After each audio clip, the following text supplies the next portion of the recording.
The Poem of the Man God. The Third Year of the Public Life. Chapter 500. Divine and Diabolical Possessions. 25th of September, 1946. The Bethabara ford has just been crossed. Across the blue river, which is quite rich in water, as it is nourished by the affluents, replenished by the autumn rains. One can see the other bank, the eastern one, with many people gesticulating. On the western bank instead, where Jesus is with his apostles, there is only one shepherd and a herd grazing in the green grass on the bank. Peter throws himself on the remains of a little wall which is there, without even drying his legs, still wet after wading. Because it is true that in this season they use boats, but to avoid running them aground where the water is shallow, they make use of them only where the water is deeper, and stop to disembark the passengers where the keel rubs against submerged herbs. Thus, passengers are compelled to walk for a few steps in the water. "What is the matter with you? Are you not feeling well?" "No, but I cannot stand this any more. On Mount Nebo, violence, and before that at Heshbon, and previously at Jerusalem and at Capernaum, after Mount Nebo at Calero, and now at Bethabara. Oh!" He bends his head, holding it with his hands, and weeps. "Don't lose heart, Simon. Don't deprive me of your companion's courage and of yours," Jesus says to him, approaching him and laying his hand on the apostle's heavy grey mantle. "I cannot stand that. I cannot see you ill-treated thus. If I reacted, perhaps I could.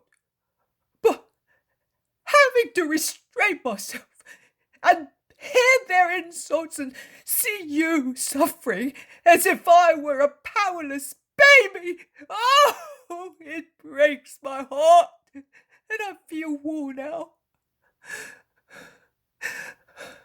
How can one bear to see him thus? He seems to be ill, to be dying of marsh fever. He looks like a chased culprit who cannot find a place where to stop and have a morsel of food or a drop of water, or find a stone on which to rest his head. That hyena on Mount Nebo, those snakes at Calero, that madman who is still over there," and he points at the other bank. "Less of a demon, the one from Calero, although you say that only the second one was possessed by Beelzebub.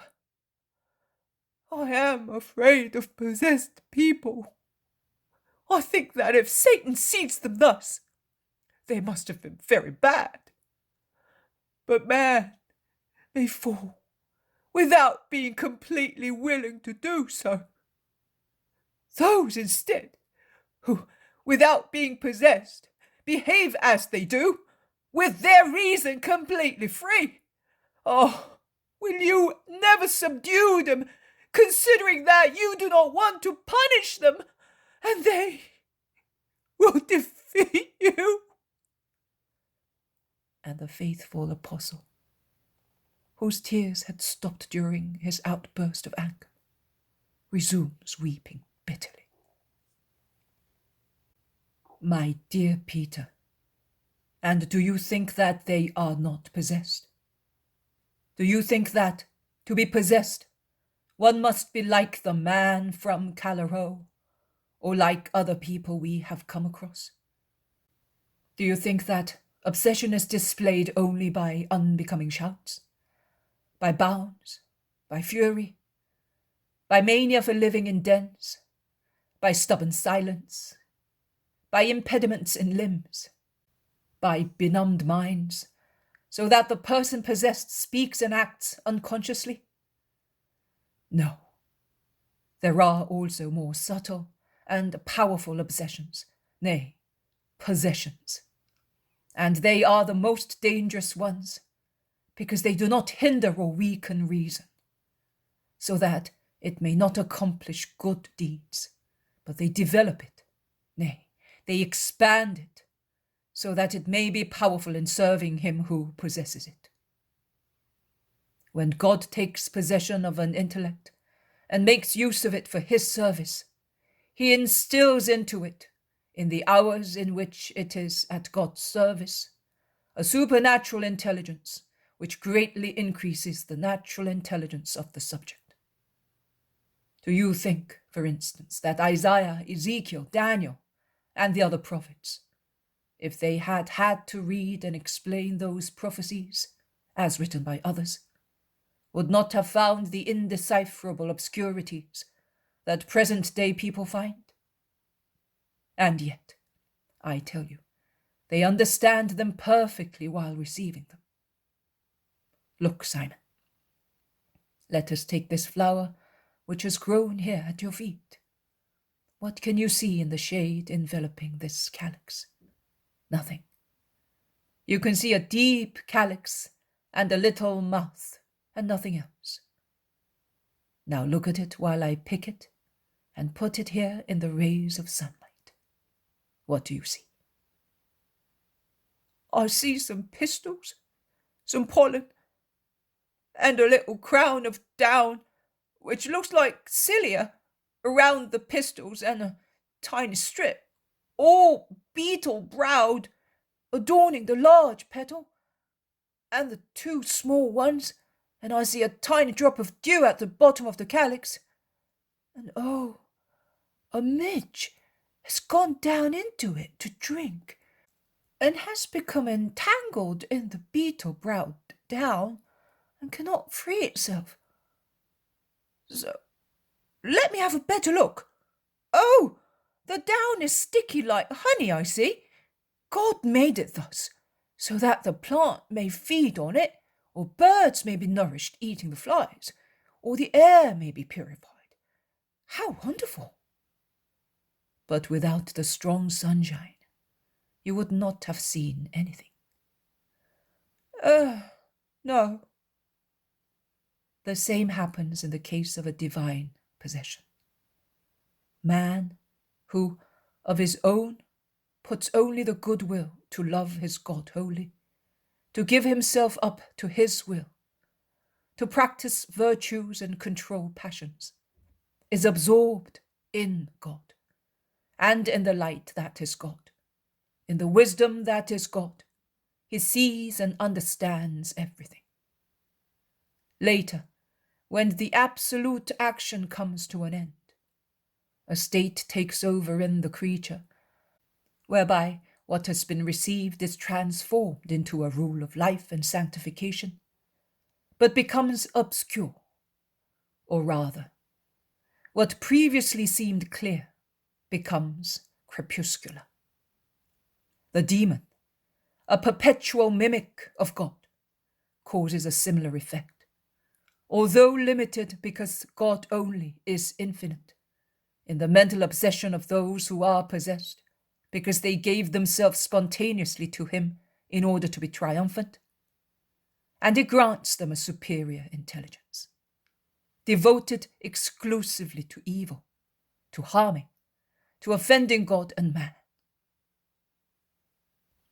But as the satanic action finds the soul consenting, it is continuous, and thus leads it by degrees to a complete knowledge of evil. They are the worst possessions. Nothing appears outwardly, and consequently, such possessed people are not avoided, but they exist.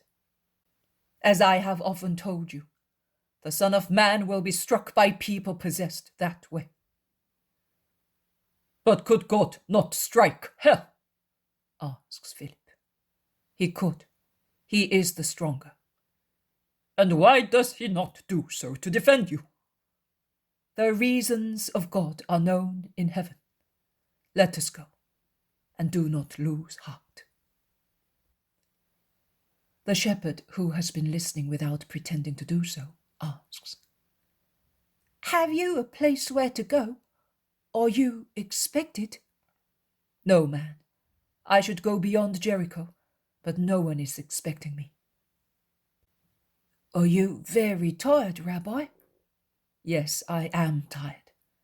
They would not give us hospitality or allow us to stop, as from Mount Nebo. Well, I wanted to tell you, I come from Beth Hogla, the ancient. My father is blind, and I cannot go too far, as I do not want to leave him by himself for months. But my heart suffers because of that, and so does the herd. If you want, I would give you hospitality. It is not far. The old man believes so much in you. Joseph's son, your disciple, knows. Let us go. The man does not wait to be told twice. He gathers the herd and sets it going towards the village, which must be northwest of the place where they are now. Jesus follows the herd with his disciples. Master, says the Iscariot after some time, Beth Hogla will not have anyone who can afford to buy the gifts of that man. We shall sell them when we go to Jericho to see Nike.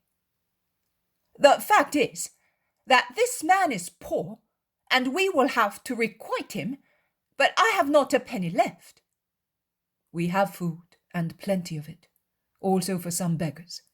We need nothing else for the time being. As you wish, but it would have been better if you had sent me ahead. I could have... It is not necessary. Master, that is lack of trust. Why don't you send us, as you did previously, by twos? Because I love you, and I take care of your welfare. It is not right to keep us unknown like this.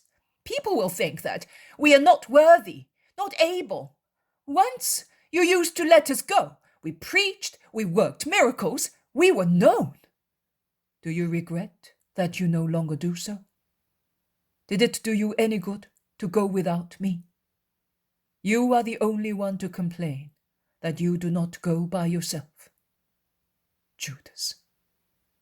Master, you know whether I love you, says Judas resolutely. I know, and I keep you with me, that your spirit may not become corrupted. You are the only one who gathers and hands out, sells or barters on behalf of the poor. That is enough, even too much. Look at your companions. Not one of them asks for what you ask. But you allowed the disciples. Such a difference is unfair. Judas, you are the only one to say that I am unjust. But I forgive you. Go on and send Andrew to me. And Jesus slackens his pace to wait for Andrew and speaks to him privately. I do not know what he says to him. I see Andrew smile gently and bend to kiss the hands of the master and then go on. Jesus remains alone behind them all, and he proceeds with bowed head, wiping his face with the hem of his mantle, as if he were perspiring. But the drops streaming down his emaciated pale cheeks are tears, not beads of perspiration. Jesus says, you will put here the vision of 3rd of October 1944, the wife of the Sadducean necromancer.